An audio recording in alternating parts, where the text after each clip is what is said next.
how are you feeling about the One Bermuda Alliance chances tomorrow? Really positive. I'm super excited, and I'm also super relieved. For the One Bermuda Alliance, this has been a marathon, not a sprint. We started this journey the day after the general election in 2020, rebuilding, learning what we did wrong in the past, adjusting, making amends where necessary, and then putting together a team and a platform that isn't a political statement, but rather a solution statement. So I'm incredibly excited that all of that work, countless long nights, countless doors, just a team of people who have committed themselves to a better Bermuda over the span of 4 years, 5 years, finally have their judgment day. So I'm really, really excited. When you look back at the campaign from the One Bermuda Alliance, and it didn't just begin 6 weeks ago, as you said, it started the day after the 2020 election. What do you believe the OBA could have done better in the lead up to this election? Well, we'll find out more in the postmortem. One of the things I've done when I've come in, every exercise that we have in the One Bermuda Alliance now, we have a postmortem exercise where we review, and I really got that from police and regiment, the otherwise called after action reports, where we sit back and go, okay, what did we do right? What did we do wrong? How do we do it better next time? Is there anything, that kind of stuff? So off the top of my head, I would probably say, I don't know, it's been quite a blur to be. I would say perhaps getting in front of the stakeholders faster. That's always very helpful, to get in front of Bermuda stakeholders as quickly as possible, get a read of what everyone's thinking and talking about. Although again, because it was a marathon, we'd been in touch so much. So it was a bit funny when someone said, have you spoken to Sir John or Mark Bean? And I was like, speak to them all the time. What does governing look like from an OBA perspective if we have a number of them who are successful? So for instance, the way Bermuda's election works, it could be 18-18, and there could be 10 OBA, 8 among independent and FDM. What does that look like? We have questions coming about coalition and the like. You will have to work with them, but just explain what that would look like, because you've heard the Premier's comments from the other night, which Eugene Dean just already said seem to not be genuine. Yeah. Well, first of all, we have to start the conversation on a good faith basis, which means that we agree that they're here for the right reason and they're motivated to do the right thing. So we'll start on a good faith basis. The second part is technical competence. Governing, especially Parliament, I should mention Parliament specifically, is not easily understood. There's layers of complexity in the standing orders, in how things work. And it can be quite a learning curve, right? So the thing we would want to do is make sure that the independents and FDM get up to speed as quickly as possible. So that means including things like this is how you formulate your parliamentary questions.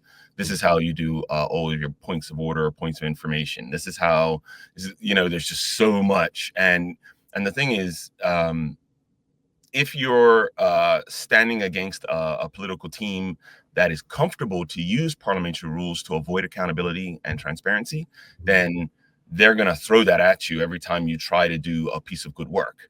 They'll get it so that it's invalidated, so you can't do that exercise. So first would be a good faith conversation. The second would be, okay, guys, now I got to get you up to speed on technical, because otherwise you're just going to burn your energy and nothing will get done in that space. What have you learned on the doorstep from constituents that inspires you to want to get it politically right? Suffering. That's the one. So no matter, and by the way, it comes in different shapes and sizes. It comes different depending on not only economic class, but it comes based on social environments. It comes based on actually the structure of the neighborhood sometimes, how that person's life is structured. Maybe they catch a bus, and so all of a sudden public transport is a bigger issue. But it's always, it boils down to suffering, and it's the thing that frustrates me the most. And because there's just no need for it. Life is an unfair place, and life is difficult, even in the best of circumstances. But when I see someone suffering when they don't have to, because I know that there's a someone's taking the easy road. There's a bureaucratic step. There's abuse of power. There's neglect, apathy. When I see suffering because of those things, that just gets under my skin, and that's what we hear on the doorstep, is someone going, I am suffering because of, and that because of changes based on circumstance for that person. Are there any people as independents in the PLP, FDM, that if you were successful and what they were successful in getting in the house, you would be open to extending an offer to work with you in cabinet? Yeah, I would say a lot, actually, quite a few. Not all, because we think that there's some different standards between folks in the House, or candidates, I should say. But yeah, absolutely. See, the One Bermuda Alliance doesn't exist to invalidate other political voices. Our purpose is to be a big tent party to bring in multiple voices. And so there is no one who we sort of by default exclude because we're not here. The whole point is to bring everybody together. So so that's how we view things. The only place where we have a real where the line is on standards, values, accountability, places where we go, okay, listen, you conducted yourself in a manner which obviously indicates that you would not be conducive to a team environment and working for and serving other people. Regardless of the result from the general election, why should the public believe that Jarion Richardson will be the leader of the OBA after this election? And I think this question has come because of what happened after the 2012 election. People still believe that the document that was released was a part of a plan, and Michael Dunkley eventually became the leader. They felt they probably couldn't win with a white leader. Speak to people who have those same feelings, and let's be honest, they're being dug up politically as well.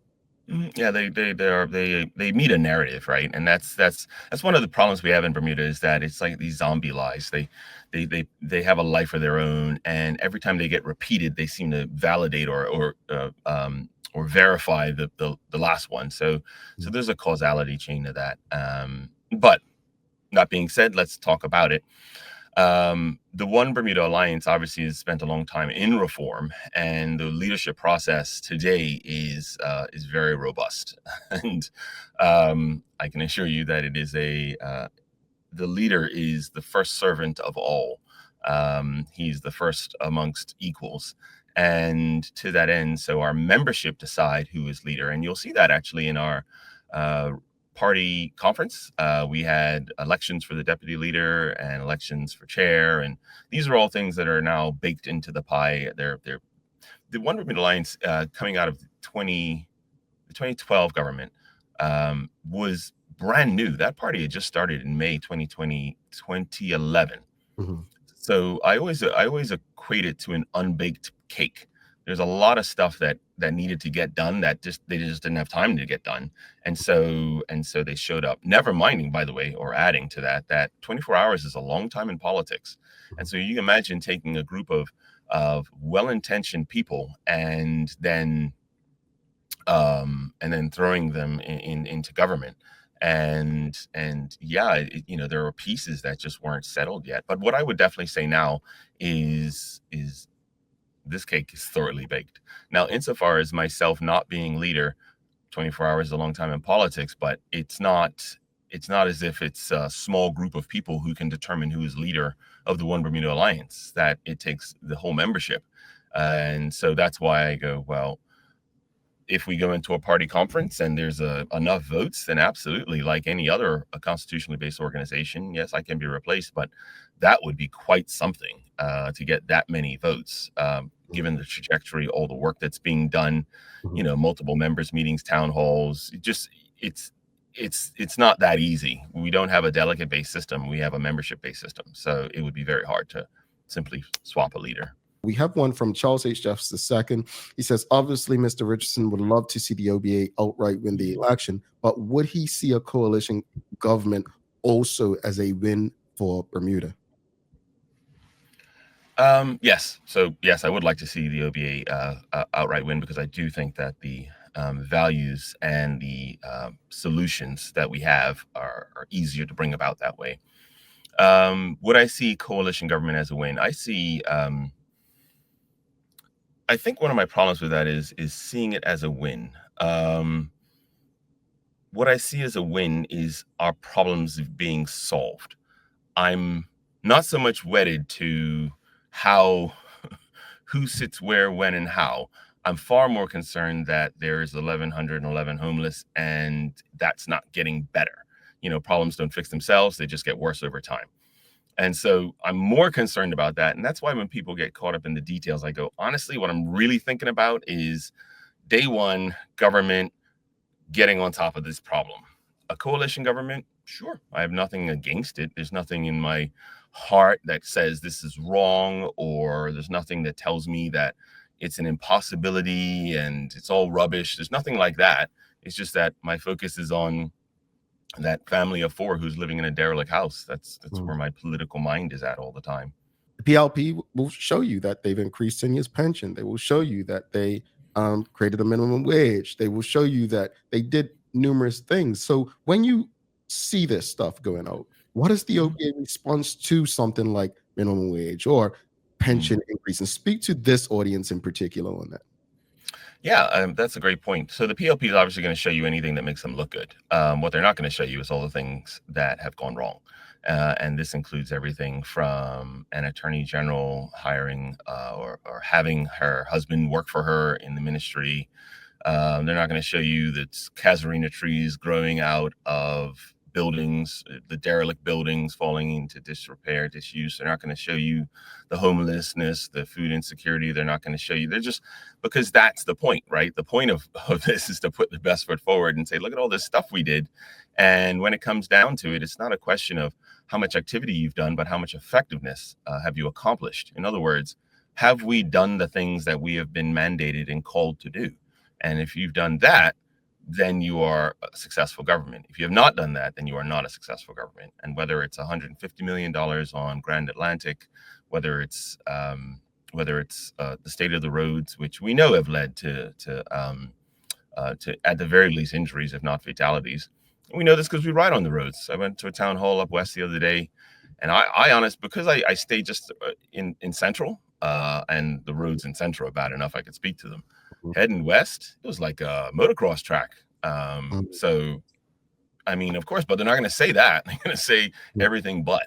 And so that's the thing that's why Bermudians have to pay careful attention when they observe their politicians. It is not in the interest of a politician to highlight the bad. It is in their interest to speak to the good. Mark Arthur C. Phillips is asking, two major issues are economy and infrastructure. How will your party find balance in managing both without allowing the other issue to suffer? Yeah, the long and short is in the allocation, the budget process. As it stands right now, the budget process for Bermuda comes up, and this sounds boring, by the way, and I take the point. There's some 250 heads in the budget book, that's sort of departments, and those allocations depend on basically who needs what when, and a lot of times we see those allocations as inappropriate. A great example would be the year that we saw the roads maintenance budget go from $5 million. It's typically $5 million, but it went all the way down to $500,000, and that's why the roads suck. It's there. There are pieces we can move around within our current set of resources to address these pieces. Now, does that mean we're gonna be able to fix the bridge overnight? No, of course not. What it means, though, is that we're going to have to move funds around. Some things are going to get defunded.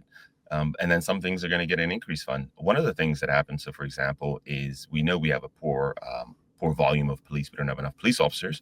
Well, that's what happens when you defund the police, right? That's what happens when you mandate certain kinds of recruiting methodologies. And by the way, this isn't as if the government can issue a direct order to the police, but you can make arrangements. And so that's why I'm going, look, our problems are eminently fixable. The problem is, do we have the willingness and the competency to fix them? If you can name some specific things that you believe that the Bermuda Progressive Labor Party got wrong and what the One Bermuda Alliance has planned to fix it. Because let's be honest, not everyone's going to read the platform and not everyone's going to even take from your platform what your intent is. So what are like maybe 2 or 3 things that you believe they got wrong and the OBA has a plan to fix it? Yeah, so things they got wrong. I would start where we were before on the roads, just because it's an easy example. It's the most evident example. And it's funny because people typically say something like, well, they'll fix themselves or they'll get fixed. It's like, yeah, well, no, that's not how roads work, actually. They are a consequence of budgeting, allocation, administration, and oversight. Just like anything is, right? So all of our derelict buildings, budget allocation, administration, and oversight. And if you fail in those 3 things, then you're going to get what we have. So derelict buildings being one, government buildings is an area that we got wrong, and that we can fix. Roads, the same, something we can fix. What's another area that's policing, administration of police, and their budget allocation, that's fixable again. Budget allocation, administration, and oversight. Execution's tied up in that. The economic development strategy does not include, for example, deadlines.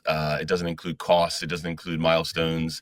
Look, all of this stuff is how all of our successful businesses and all of our successful enterprises and initiatives in Bermuda, they all get done because professionals who know that it's the minutia that counts. So you have a high level value with a ton of accountability, and then you get into the details, and the devil's in the details. That's where you're going to get it right or wrong. And as it stands right now, we have a government that is very much interested in PR, very much interested in making friends.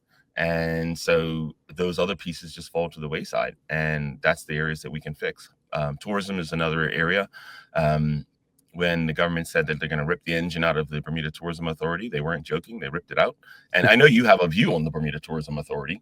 We still believe that that like the Independent Education Authority, like the Immigration Board, like the Parks Board, Library Board, the point is to get experts in position to make expert decisions, to utilize their expertise and professionalism to get the best, and then hold them accountable for when we don't get that, because we can swap them out. That's the point that the One Bermuda Alliance says, look, these are eminently fixable. They're just unpleasant. There's no doubt about it. No one wants to fire anyone. And in fact, I remember one of my first management courses, my instructor said, I've never fired anybody in my life.